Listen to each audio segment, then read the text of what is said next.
This is an example of a traditional lapis lazuli finish.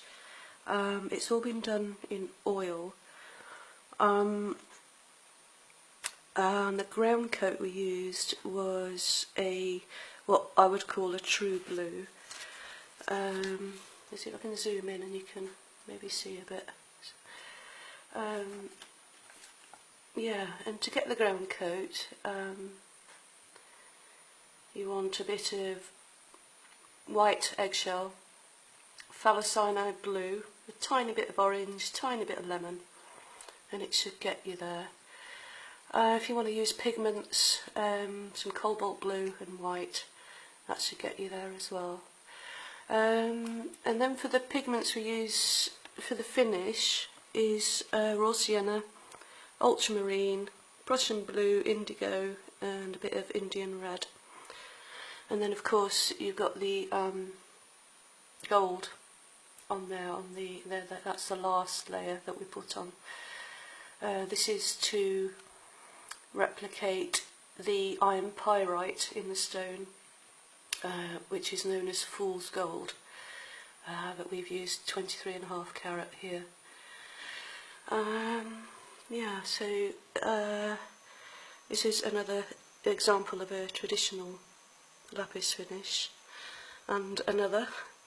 This one's quite dark compared to this one, where we've sort of put swathes of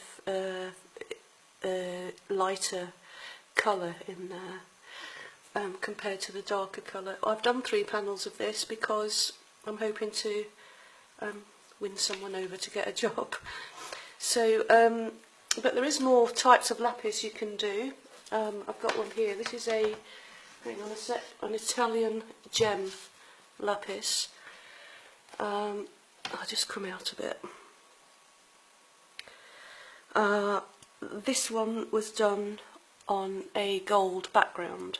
We still use the same pigments as before, but different techniques, and the gold background really gives it that depth to it. I'll try and zoom in again, and you can see the spots of Indian red there. The gold background I used wasn't 23.5 carat, it was slag, so obviously if you're on a larger project that makes it a lot cheaper. So yeah, that's the Italian one. This is a typical European technique, is another board here I've done, which is often found in 18th century houses, you know, the large houses, and historic 18th century historic interiors. I have to say this one's my favourite. Again, we've used all the same pigments here, but on this one I've added a layer of water to get the white sort of cloudy effect. You can see there, and I'll zoom in there. And the next one, which isn't finished yet, but I'll show you it anyway, is a Russian technique. This is done in water and oil.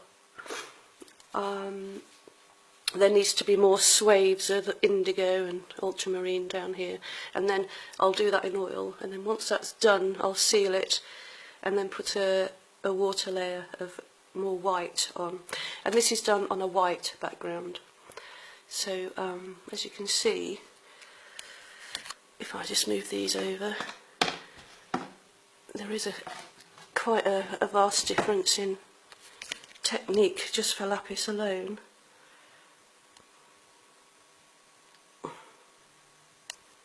If anybody else knows any other techniques or info on lapis, I'd be very happy to hear it. Okay, bye bye.